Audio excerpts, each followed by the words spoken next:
चलिए, अभी हम पढ़ने वाले हैं इडिक्विटी बेस्ड वोकैब। ठीक है। ये इडिक्विटी बेस्ड वोकैब है और वो एसएससी स्टेनो में पूछा गया अभी, है ना? अभी जो एग्ज़ाम हुआ 10-15 दिन पहले, 1 महीना पहले, वो इडिक्विटी बेस्ड एग्ज़ाम था स्टेनो का। उसमें जो वोकैब पूछा गया है, उस वोकैब को देख कर के आगे बढ़ेंगे, क्योंकि रिपीट करने के चांसेस ज़्यादा होते हैं। ऑप्शन वाला हो सके सीजीएल में क्वेश्चन बन जाए। ठीक है? तो मेरा ये न्यू चैनल है जिसका नाम है एमके विज़डम अकेडमी। वो चैनल स्ट्राइक लगने की वजह से ख़त्म हो गया।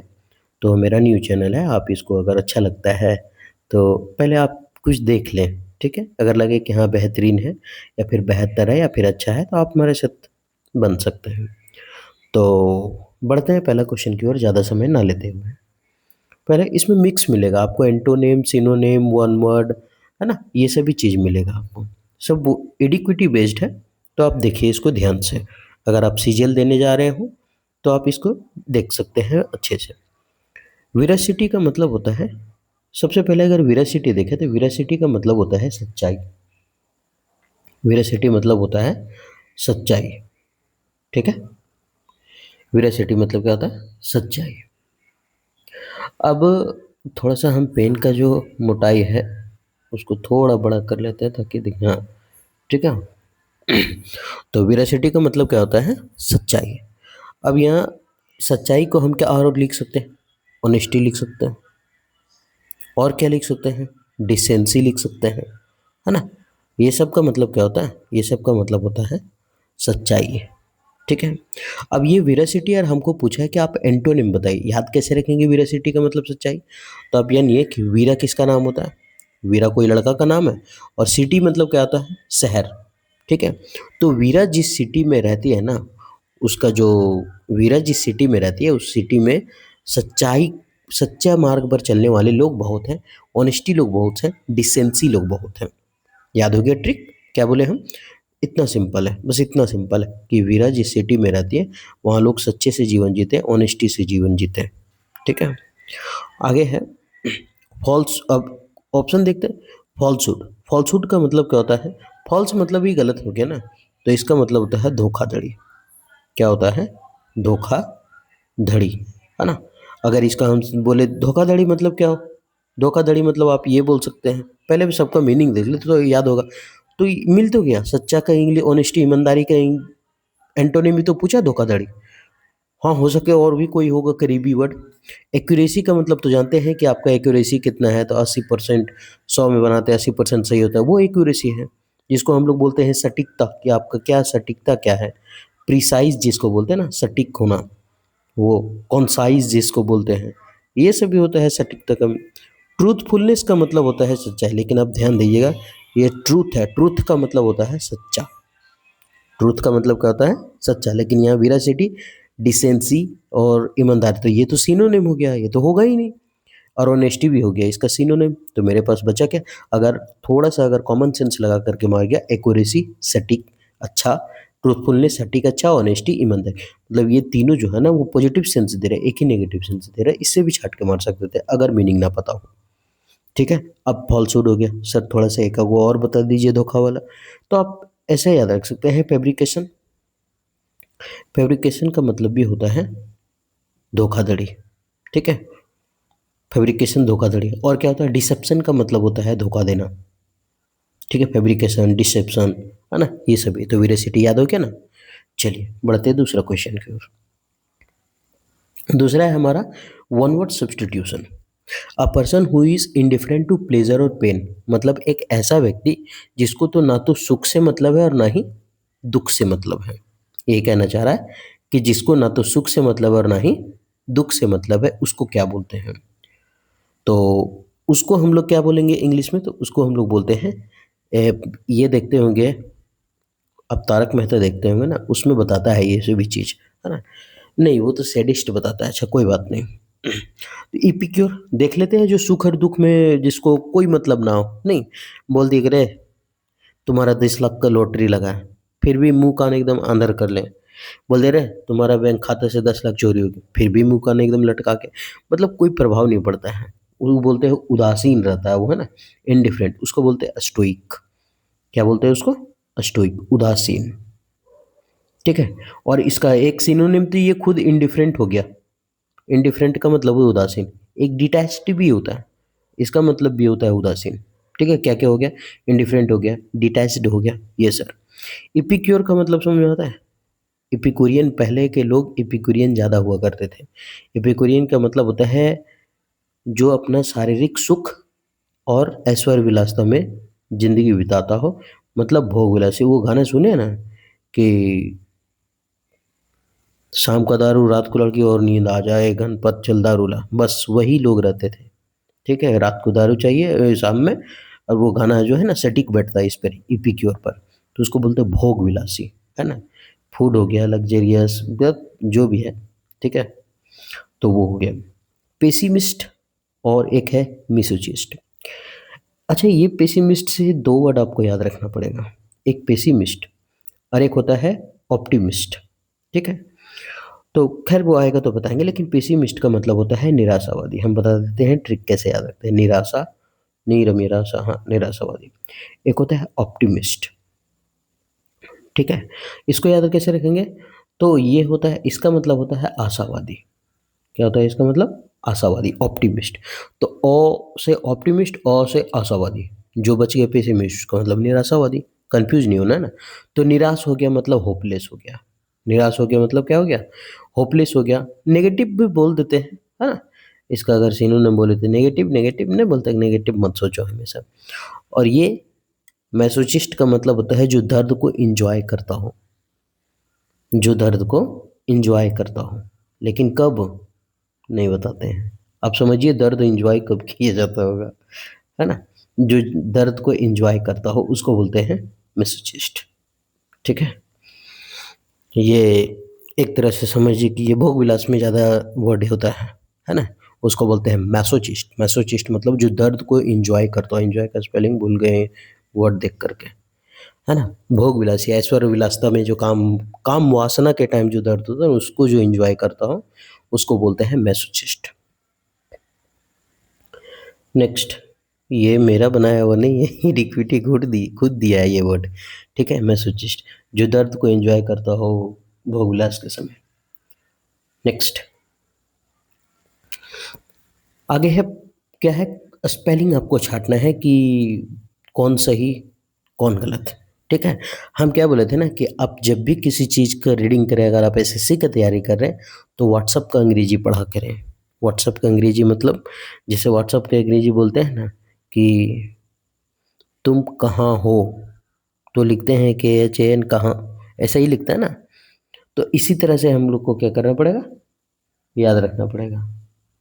ठीक है, जैसे मान लेते हैं हम बोले कि आपको कैलेंडर का स्पेलिंग लिखिए, सॉरी कलम ले लिए, मेटोनी ले लिए हैं, कैलेंडर, क्या ये सही है कैलेंडर, कि ये सही है? कौन सा सही है, कि ये सही है? कौन सा सही है? तो हम क्या बोले थे कि व्हाट्सएप के जैसे अंग्रेजी पढ़ते हैं, तो कैलेंडर को हम कैलेंडर ना पढ़ के कालेंडार, कालेंडार ये पढ़ते हैं, कालेंडार, है ना। इसको बोलते हैं कालेंडार। तो उसी तरह से पढ़ना होगा व्हाट्सएप के जैसा। ठीक है, और कहीं अगर अंग्रेज जैसा पढ़े तो वहाँ फंस जाएंगे हम लोग। ठीक है, इसलिए हिंदी मीडियम का छात्र, इसलिए ज़्यादा उमकना नहीं है।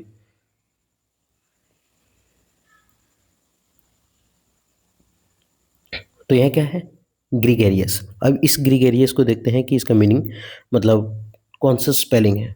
हम क्या बोले थे कि एकदम व्हाट्सअप जैसा पढ़ना है। ग्रीगारियस हम बताए थे जब सीनियर ने पढ़ा रहे थे कि गिरी गरिया रहा था सबको, है ना। जब वो गिरी तो लोग उसको गरिया रहे थे, गारी दे रहे थे। क्या दे रहे थे? गारी, गारी दे रहे थे, है ना। जब वो गिरी तो उसको गारी दे रहे थे। फिर ओ यू एस, ग्रीगेरियस का मतलब होता है ग्रीगारियस। ऐसे याद रखना, ग्रीगेरियस नहीं, ग्रीगारियस, ग्रीगारियस। तो ग्रीगारियस का मतलब होता है मिलनसार, है ना, सामाजिक मिलनसार जिसको बोलते हैं। फ्रेंडली बोल सकते हैं इसको, और क्या बोल सकते हैं, कॉन्वाइवल भी बोल सकते हैं, है ना। सामाजिक जिसको बोल देते हैं या फिर मिलनसार जिसको बोल देते हैं। ठीक है, क्या वो फ्रेंडली हो गया, है ना। और क्या वो कॉन्वाइवल हो गया, ये सब सामाजिक है, तो इसका आंसर क्या हो जाएगा हमारा डी नंबर। ठीक है, करेक्ट स्पेलिंग वर्ड मीनिंग। ठीक है, नेक्स्ट नेक्स्ट क्वेश्चन है सिनोनिम।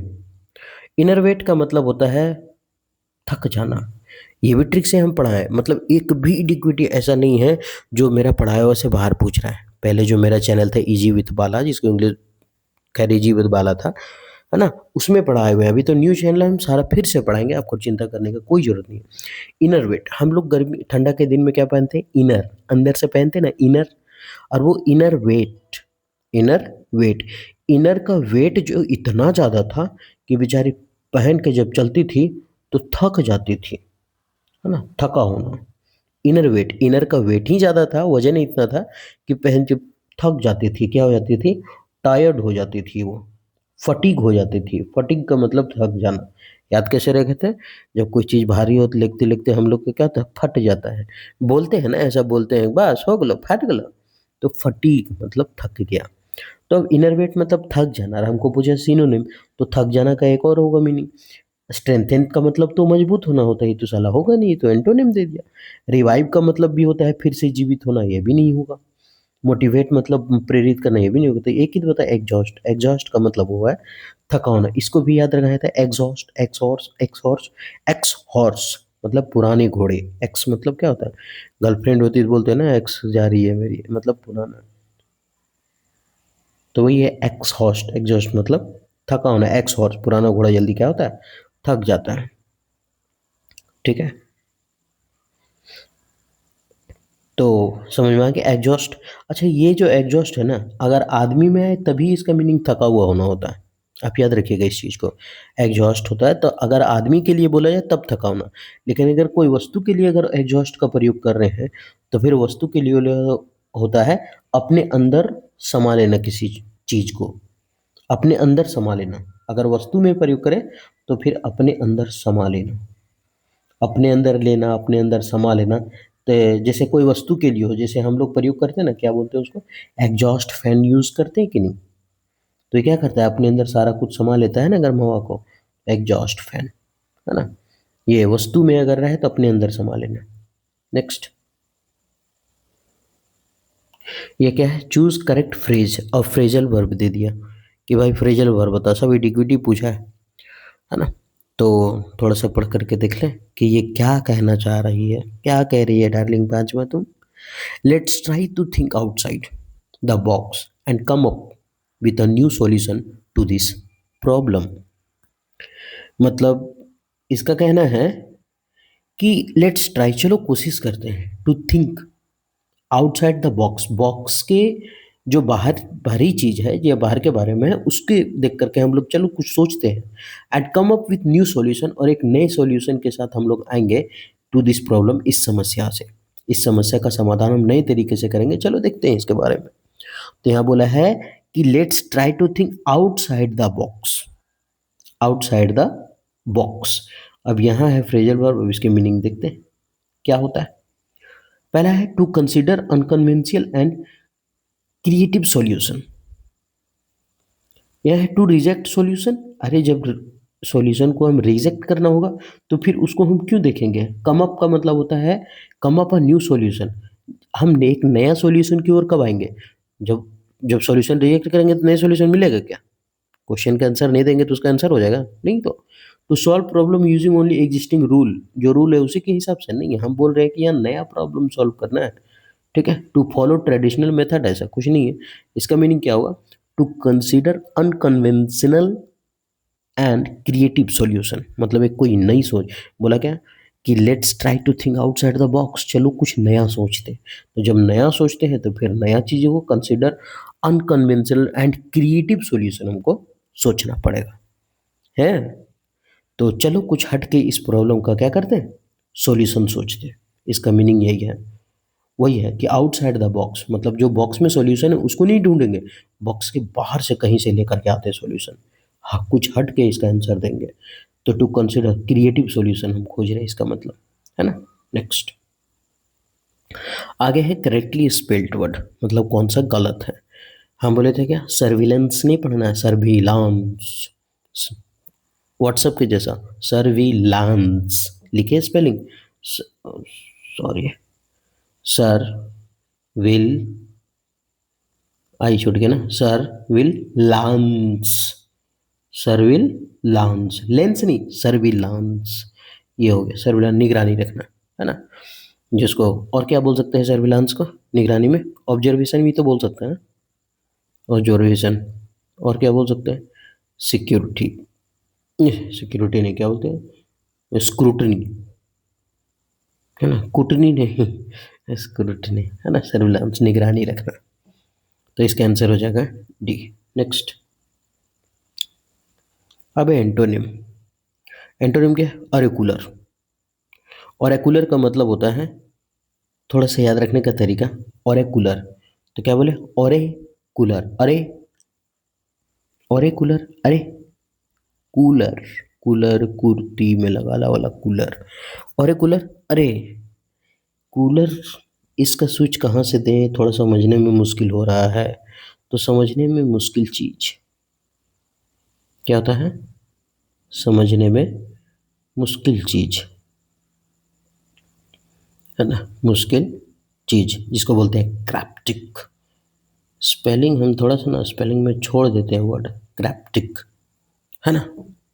तो उसको बोलते हैं ऑरिकुलर, समझने में जो मुश्किल चीज़ हो उसको बोलते हैं ऑरिकुलर। याद कैसे रखे पता है ना, अरे यार ये कूलर का बटन कहाँ है टिपने वाला, तो ऑरिकुलर मतलब समझ में नहीं आ रहा है, तो समझ में बाहर होना समझ से, है ना। उसको क्या बोलते हैं, क्रेप्टिक बोल सकते हैं, अनक्लियर भी तो बोल सकते हैं, क्लियर है ही नहीं तो अनक्लियर है, और जब अनक्लियर है तो वैट हमको नहीं दिख रहा है पूरा स्पष्ट, वेग भी है, एम्बी का मतलब होता है दो, और गुअस का मतलब अर्थ एम्बिगुअस भी है ना, नहीं समझ में आ रहा, और क्या लिख सकते हैं, कुछ याद आ जा, हाँ प्रोफेटिक भी लिख सकते हैं, प्रोफेटिक, है ना। ये सब क्या है इसका एन, ये मतलब सिनोनिम ओरेकुलर का, ठीक है।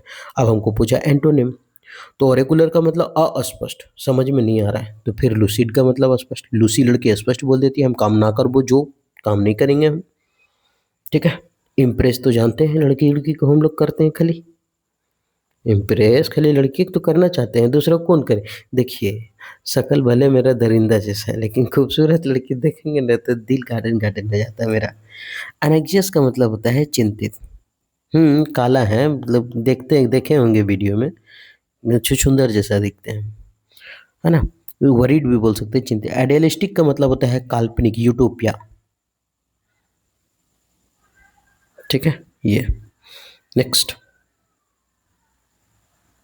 आगे क्या है, वन वर्ड सब्स्टिट्यूशन, वाह जी, अरे यार ये मेरा किस्मत देखिए, कभी हम बोले थे कि इसका कहाँ गया, इसका अभी एक बोले थे ना आइडियलिस्टिक काल्पनिक का यूटोपिया, अब यहाँ देखिए क्या लिखा हुआ है, हम ज़्यादा कुछ नहीं देखें, खाली क्या देखें, आइडियल सोसाइटी, है ना, mark bye justice, equality, happiness, जो कभी ज़िंदगी में होगा, कोई ऐसा सोसाइटी हो जहाँ बराबर न्याय, बराबर सब कुछ, बराबर खुशी है, नहीं ये केवल कल्पना ही हो सकता है, काल्पनिक यानी यूटोपिया, काल्पनिक यानी यूटोपिया जगह, ऐसा नहीं हो सकता है, गोकुल धाम नहीं हो सकता है कहीं भी, वो केवल फिल्म में अच्छा लगता है, टीवी में अच्छा लगता है। ओलिगार्ची का मतलब छोटे समूह द्वारा चलाया गया शासन, जो छोटा छोटा समूह चलाता है ना, उसके द्वारा, छोटे समूह द्वारा चलाया गया शासन, चलाया गया शासन। थोड़ा लेटरिंग खराब, राइटिंग खराब है मेरा, है ना। यहाँ क्या लिखा हुआ है, टेक्नोक्रेसी, टेक्नोक्रेसी मतलब अरे भाई जो टेक्निकल एक्सपर्ट होता है ना उसके द्वारा जब शासन चलता है उसको बोलते हैं, ठीक है। टेक्नोक्रेसी का मतलब रूल बाय टेक्निकल एक्सपर्ट, लिख दे क्या, लिख ही देते हैं आप लोग, तो नहीं लिखिएगा, हम ही लिख देते हैं, टेक्निकल, सी पूरे लिखल है, एक्सपर्ट। आगे उसके बाद क्या लिखा हुआ है, डेस्टोपिया, डेस्टोपिया मतलब बहुत बुरा और दुखी समाज, है ना, डाय, मर जाता है सब सोच के, डाय हो जाता है, तो वही है, यूटोपिया तो है, ये है काल्पनिक दुनिया जहाँ अच्छा हो सब कुछ, और डायस्टोपिया का मतलब सब कुछ खराब हो, इसका मतलब तो बहुत बुरा समाज बोल सकते हैं इसको, बहुत बुरा और दुखी समाज, है ना, विलोन पोप, यूटोपिया का मतलब काल्पनिक जगह जहाँ है ना इक्वलिटी हो, हैप्पीनेस हो, जस्ट इसका उल्टा है ये डिस्टोपिया। नेक्स्ट, अब मिस स्पेल्ट मतलब गलत कौन सा है, मतलब मिस स्पेल्ट मतलब गलत कौन सा है, ठीक है। तो स्यूडोनेम, अच्छा ये पी है तो पीसीओडो नेम नहीं पढ़ेंगे इसको, पी साइलेंट रहता है, ठीक है। तो स्यूडोनेम पढ़ते हैं इसको, है ना। और स्यूडोनेम का मतलब होता है जैसे उपनाम, है ना। जैसे अनरियल नाम जिसको बोलते हैं ना, जैसे मेरा नाम है एम के से नाम है, और सब बोलता है हमको बाला वाला, तो हम बाला सर से आ गए, तो ये मेरा हुआ स्यूडोनेम, है ना। इसको बोलते हैं अनरियल नेम, ठीक है। क्या बोलते हैं, अनरियल नेम, ठीक। इपिटैप का मतलब होता है कब्र पर जो बातें लिखी रहती है वो, है ना। कब्र पर लिखी बातें, कब्र में लिखी बातें। इनोकुअस, इनोकुअस का मतलब होता है हानि नहीं पहुंचाने वाला। अच्छा, इनो जब पीते तो हानि पहुंचाता है क्या, नहीं, तो हानि नहीं पहुंचाता है भाई, हानि नहीं पहुंचाने वाला, पहुंचाने वाला। सरकम लोकेशन का मतलब होता है घुमा फिरा के, एकदम सरकम, सर्कल जैसा एकदम घुमा फिरा करके बातें करना। अब स्पेलिंग क्या है, अब यहाँ देखिए इपीथैप तो साला सही लिखा हुआ है, इपीथैप सही है, स्यूडो नेम पी साइलेंट होता है भी सही है। बचा इनो को, अरे बेटा यही तो गलती है कैसे, तो इनो का स्पेलिंग होता है आई डबल एन ओ, इनो, और उसके बाद जो लिखा हुआ वही लिख देंगे, double C U O U S, innocuous, है ना, डबल एन होता है इसमें। तो ये हमारा answer C number. Next, one word substitution, गर्दा उड़ा देंगे आज। प्रोहिबिटेड बाय लॉ मतलब किसके द्वारा, कानून के द्वारा रोका गया है, और ट्रीट फ्रॉम बीइंग इम्पोर्टेड और एक्सपोर्ट, मतलब आयात निर्यात में नहीं होता है कि पाबंदी लगा दिया गया है, उसको क्या बोलते हैं, है ना, उसको हम लोग क्या बोलते हैं। तो कंट्री ही तो बैन लगाता है, मान लिए कि आयात और निर्यात जो है हम विदेश से कर रहे हैं, तो कौन बैन बैन लगाएगा उसमें, बैन कंट्री करेगा। तो कंट्री ही तो बैन करेगा ना उसको, कि देखो भाई ना आयात कर सकता है ना निर्यात कर सकता है, और चीन के साथ हम लोग को दुश्मनी चल रहा है, तो कौन लगाएगा इसका बैन, तो कंट्री लगाए, तो कंट्री बैन। तो कॉन्ट्राबैंड वो बना नहीं है, ट्रिक बताएं, तो कॉन्ट्राबैंड मतलब होता है कि गुड्स का इंपोर्ट और एक्सपोर्ट को रोकने के लिए जो नियम बना है उसको बोलते हैं कॉन्ट्राबैंड, ठीक है। कोई भी सामान को अगर एक्सपोर्ट करना है, निर्यात करना है या फिर आयात करना है, उसको अगर बैन करना हो तो कॉन्ट्राबैंड होता है।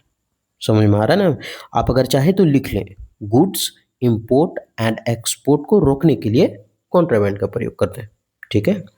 रिस्ट्रिक्टेड का मतलब होता है रोकना, देखिए यहाँ कॉन्ट्राबैंड मतलब रोकना और रिस्ट्रिक्टेड मतलब भी रोकना, लेकिन अगर कोई वस्तु आयात निर्यात के बारे में अगर उसको रोका जा रहा है तो फिर सीधे हो जाएगा कॉन्ट्राबैंड, ठीक है। इलीगल का मतलब अवैध, वो कोई भी चीज़ अवैध हो सकता है ना। बैन का मतलब बैन किसी भी चीज़ को किया जा सकता है, बैन ना होता है, अरे फिल्म को बैन कर दिया गया, उसको आने से यहाँ बैन लगा दिया गया, उसको ये सामान बेचने से, तो बैन कहीं भी यूज हो सकता है। लेकिन अगर एक्सपोर्ट इंपोर्ट का बात हो, अगर कोई वस्तु को, कोई माल को अगर एक्सपोर्ट इंपोर्ट में अगर बैन करना, तो कॉन्ट्राबैंड का प्रयोग करेंगे। क्या प्रयोग करेंगे, कॉन्ट्राबैंड, क्यों, क्योंकि कंट्री तो बैन लगाता है, ऐसे याद रखें। बाकी ये बैन तो कोई भी लगा सकता है, दुकान में उसका नहीं सामान खरीदना रहे बैन है, कौन कंट्री लगा दिया, अभी हम लोग को गांव में कौन आएगा। नेक्स्ट, क्या है question, correctly use the idioms, a slip of tongue मतलब स्लिप मतलब फिसल गया, टंग मतलब जीभ, नहीं बोलता, बोलते बोलते अरे रे रे मेरा जीभ फिसल गया रे, तुमको गाली नहीं देने जा रहा था, कसम से तुमको हम नहीं बोले यार, कभी कभी होता है ना कि अपना ही आदमी बोल देते हैं रे, है ना, तो बोल देते हैं अरे रे रे गलती गलती से निकल गया, है ना। तो slip of tongue, slip of tongue मतलब मेरा जुबान फिसल गया, तो इसको बोलते हैं। तो क्या हो गया इसका आंसर, पढ़े, the cheap burn his hand and let out the slip of tongue, ये बर्न हिज हैंड अपना हाथ जला लिया, स्लिप ऑफ टंग इससे कोई मतलब ही नहीं। स्नेहा केयरफुली प्लान, कौन सी प्लान कर रही है स्पीच, फिर इंश्योर स्लीप, जब तैयारी करिए रही है सब कुछ करके फिर स्लीप ऑफ टंग कैसे हो जाएगा।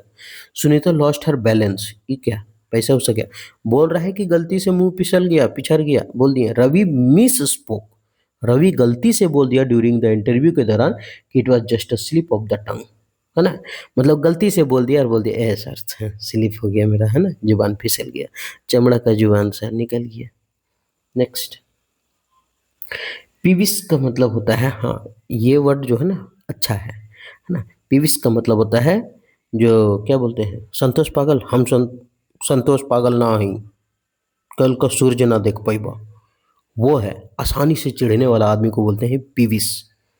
क्या बोलते हैं उसको? आसानी से चिढ़ने वाला, आसानी से चिढ़ने वाला,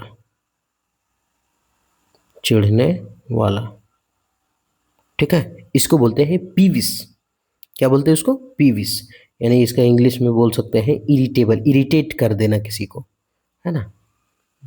बैड टेम्पर्ड भी बोल सकते हैं, बैड टेम्पर्ड, ये सभी वर्ड हम प्रयोग कर सकते हैं, ठीक है? तो ये आसानी से चिढ़ने वाला को बोलते हैं पीविस, ठीक? याद कैसे रखेंगे? अब पीविस को हम ऐसे याद रखते हैं, कोई अगर दारू पीने आता है तो हम बोलते हैं ना कि लो पीबी, पीबी, अरे ले लो पीबी, और जैसे ही हाथ बढ़ाया लेने के लिए गिलास, वैसे ही गिलास छीन लिया, बस वो क्या आसानी से भड़क जाता है ना? उसको बोलते पीविस। अब ये पीविस का मतलब आसानी से चिढ़ने वाला, आसानी से आक्रामकता के रूप में आ जाएगा, तो इसका एंटोनिम क्या होगा? फ्लैट तो होगा नहीं, फ्लैट का मतलब तो चापट होता है, चपटा। ये तो का मीनिंग क्या हो गया? ये तो अलग हो गया। टीडीएस का मतलब होता है बोरिंग काम, उबाऊ जिसको बोलते हैं, है ना? उबाऊ, मोनोटोनस, ये सभी वर्ड है ना, ठीक है? डल का मतलब तो नीरस होता है, कमजोर भी होता है। तो एक ही बच्चा स्वाब से करेंगे सबका स्वागत, पापा पापा ये बोलते हैं ना, तो इसका मतलब शांत से सबका हम क्या करेंगे? स्वागत करेंगे, है ना? सुशील, शांत। पीविस का मतलब आसानी से चिढ़ने वाला, और स्वैब मतलब शांति से, तो शांति से सबका स्वागत करना, स्वैब से। जो भी है गाना में जोड़ दिए, क्या दिक्कत है अपना? नेक्स्ट क्या है? एंटोनिम। स्लैंडर, स्लैंडर का मतलब होता है बदनाम करना, है ना? सिलेंडर का मतलब क्या होता है? बदनाम। याद कैसे रखेंगे? तो घर में हम लोग गैस सिलेंडर, हालांकि स्पेलिंग एस वाई होता है उस सिलेंडर में, यहाँ तो सिलेंडर लिखा हुआ है। तो हम लोग क्या करते हैं, हम लोग घर में सिलेंडर लगाते हैं खाना बनाने के लिए, तो साला अब खाना बनाने के लिए गैस खत्म हो गया, अब जाने के छोड़ के दुकान तक बगल वाला चुरा रहे हैं। अरे जब चुरा रहे थे देख लिया, बोलते रे छी, रे छी छी बेशरम, नेटवर्क मार्केटिंग जैसा लोग जैसा भी शर्म नहीं है तुम में, उन लोग को तो तनी मनी इज्जत है, वो नहीं है तुम्हें, है ना? तो सिलेंडर, सिलेंडर मतलब बदनाम है तुम, तो उसको को क्या कर दिया लोग? बदनाम कर दिया, बदनाम करना। ये फेम मतलब इज्जत, डिफेम मतलब इज्जत गया पानी में, गई भैंस पानी में, है ना? इसको लेवल भी बोल सकते हैं, ठीक है? तो सिलेंडर का मतलब बदनाम। तो जब बदनाम है यहाँ हो ही गया, तो इसका हमको क्या आपको ढूंढना है? एंटो मतलब अच्छा वर्ड ढूंढना है ना, ये तो नेगेटिव वर्ड है। मॉक मतलब होता है वही मजाक करना किसी के साथ, मॉकरी, डेरिसन, क्या क्या होता है? मॉक का मॉकरी भी लिख सकते हैं, खाली ई आर वाई लगा देंगे। डेरिजन भी लिख सकते हैं, है ना? ये प्रेज का मतलब प्रशंसा करना किसी का, हो तो गया। सिलेंडर मतलब बदनाम कर दिया, और इसका मतलब प्रशंसा कर दिया, किसी को अप्रिसिएट कर दिया, सराह दिया, है ना? इसका मतलब हो गया। ब्लेम का मतलब दोष देना, मतलब वही चीज़ हो गया ना, सिनोनिम हो गया वो, दोष लगाना। और एब्यूज़ का मतलब तो जानबे करते हैं, गाली गलौज करना, हम संतोष पागल ना आई, है ना? नेक्स्ट, नेक्स्ट है cut the idioms, cut the Gordian knot. Cut the Gordian मतलब होता है, अब हम कैसे इसको ट्रिक से पढ़ाएं। आप अगर चाहे तो वो पुराना चैनल हम मेरा जा करके देख सकते हैं, सारा पढ़ाया हुआ है, हम दोबारा भले पढ़ेंगे लेकिन सारा पढ़ाया हुआ है, आप वहाँ जा करके देख लीजिए। और मेरा एम के विजडम एकेडमी को आप सब्सक्राइब कर सकते हैं अगर अंग्रेजी अच्छे से सीखना है, या फिर मेरे से बेहतर है, यूट्यूब में बहुत सारा बेहतर लोग हैं, है ना? ऐसा कोई बात नहीं है, मैं मेरा अचीवमेंट ही क्या है अभी, कुछ नहीं, बस छोटा सा एक एग्ज़ाम निकाले हैं जिसका नाम है एस एस सी सी जी एल, जो ज़्यादा बड़ा पोस्ट नहीं है, पीए का है। और एक और एग्ज़ाम निकालें ई पी एफ ओ, ठीक है, जिसमें से एस एस ए का पोस्ट मिला है, ठीक है? ये जो है ना इससे बड़ा है, लेकिन छोड़ दिए इसको। तो कट द गार्जियन नोट, अब हम ऐसे याद रखते हैं, ट्रिक क्या बताए थे इसको याद रखेंगे, कि जहाँ जहाँ गार्जियन होगा जहाँ जहाँ गार्जियन होगा वहाँ वहाँ हमारा सारा सॉल्यूशन मिलता जाएगा। तो मतलब प्रॉब्लम का सॉल्यूशन होता जाएगा, एकदम गार्जियन रहेगा तब, माँ बाप खड़ा रहेगा साथ में तो कोई दिक्कत नहीं, सारा सॉल्यूशन मिलेगा। तो solve a problem boldly, solve a problem boldly, इसको ट्रिक से पढ़ाए थे। है next, uh one word substitution. क्या कहता है one word substitution? A humorous poem of 5 line. एक होता है 14 लाइन का, जिसको हम लोग बोलते हैं सोनेट। 14, देखिए यहाँ लिखा हुआ, हम तो ध्यान भी नहीं दिए ऑप्शन में। ये होता है 14 लाइन का, ठीक है, इसको बोलते हैं सोनेट। ठीक है, याद रखिएगा इसको। जो 14 लाइन का होता है, 14 पंक्ति का होता है, 14 पंक्ति का होता है, ये 14 पंक्ति वाली कविता आप लिख लीजिए। ठीक है, ये होता है सोनेट। ये देखिए क्या लिखा हुआ है, हैक्की। हालांकि ये हैक्की की हैक्कू होना चाहिए था, देख लेंगे, है ना। इसका मतलब होता है 3 लाइन वाला, और वो भी कौन, जापानी कविता। जापानी तेल नहीं, जापानी कविता, है ना। 3 लाइन की जापानी तेल ने, 3 लाइन की जापानी तेल, 3 लाइन की जापानी कविता। ठीक है, और इसके बाद यह है इलेगी। इलेगी नहीं बताया, अरे इला गीत जो है ना, कोई मरता है तब गाया जाता है, शोक गीत। तो ह्यूमरस पोएम ऑफ 5 लाइन, 5 गो लाइन का जब होता है ना, तो उसको बोलते हैं लिमरिक। क्या बोलते हैं उसको, लिमरिक। 5 लाइन का, वो भी मजाकिया पोएम होता है। ठीक है, 5 लाइन की मजाकिया, हास्यास्पद, कहते ना भयानक हिंदी बोल दिए, हास्यास्पद पोयम, है ना, ये होता है उसका। ठीक है, नेक्स्ट। अरे हाँ, ये इसको थोड़ा सा ना याद रखना बहुत ज़रूरी है, अच्छे से याद रखना है, क्योंकि इस बार 5 लाइन का पूछा है, कहीं ऐसा ना हो कि अगला बार 3 लाइन का पूछ दे। ठीक है, इसलिए ध्यान रखना है इस बात को। ठीक, तो ध्यान रखिए, इलेगी मतलब तो शोक शोक गीत होता है, शोक गीत। जब किसी घर में कोई मर गया या फिर कोई दुख पीड़ा है, उसके टाइम जब होता है, तब उसको याद रखते हैं। ठीक है, तो ये तो पहला तो याद हो गया, इलेगी। अब नीचे है लिमरिक, ये 5 लाइन का है। इसको याद रखने का सबसे अच्छा तरीका है, यहाँ क्या लिखा हुआ है, लिमरिक, और यहाँ क्या लिखा हुआ है, हैक्की। यहाँ क्या लिखा हुआ, सोनेट। तो अब याद रखिएगा, सोनेट तो सबसे पहले 14 लाइन का होता है। सोनेट क्या होता है, 14 लाइन का होता है। सोनेट 14 लाइन, ये याद रखना पड़ेगा। सोनेट 14 पंक्ति, सोनेट 14 पंक्ति। हैक्की 3, हैक्की 3, हैक्की 3, हैक्की 3, और लिमरिक 5, लिमरिक 5, वो भी कैसा, हास्यास्पद। ये भी जापानी कविता के बारे में। ठीक है, जापान में ऐसा होता है लिमरिक। तो हो सके इस बार अभी ये दिया बी, तो कहीं अगला बार हैक्की ना दे दे 3 लाइन का, या फिर सोनेट ना दे दे 14 लाइन का। ठीक है, तो हैक्की मतलब 3 लाइन का, है ना, हैक्की। अच्छा, ये हैक्की ने हैक्कू होगा, है ना, यू होगा। ठीक है, तो ये लेगी शोकगीत लिमरिक 5 लाइनों का, हाइकू 3 लाइनों का, और सोनेट 14 लाइनों का। सोनेट 14 लाइनों का याद कैसे रखते हैं बताते हैं। क्या लिखा हुआ है, हाइकू। अब ये हाइकू 3 लाइन का जापानी कविता है, ऐसे याद रखते हैं इसको। पंचायत सीरीज आपने देखे देखे हैं, पंचायत सीरीज, उसमें मेन कौन कौन है, 3। अगर ऐसे ही मतलब ट्रिक से याद रखते हैं, मान लेते हैं अगर प्रहलाद चा को हटा देते, 3 गो है ना, विकास पंच और प्रधान जी और ये सचिव जी, 3 गो है ना, तो लेके ग्रुप बनाता है दारू पीने का, हाय, है ना, हाय, हाय हाय भेजता है, तो हाय वही है हाइकू, यानी 3 लाइन की कविता जिसमें मजाक मस्ती चलते हैं, मतलब चलता रहता है, जापानी कविता। सोने, सोनेट मतलब 14 पंक्ति वाली, और लिमरिक मतलब 5 लाइन वाला, ये याद रखना। आप अपने से ट्रिक बना सकते हैं। ठीक है, ज़्यादा, बहुत ज़्यादा टाइम दे दिए इसमें, और कुछ अलग चल रहा है मेरे दिमाग में, खैर कोई नहीं। ये उसका आंसर है, अगर कहीं मिस्टेक हुआ होगा तो आप, हालांकि गलती तो ना ही किए होंगे, है ना, कोई नहीं, इंसान है, गलती हो ही जाता है। उम्मीद करते हैं कि ये जो सेशन आपको अच्छा लगा होगा, बढ़िया लगा होगा। ठीक है, तो फिर मिलेंगे नेक्स्ट वीडियो में।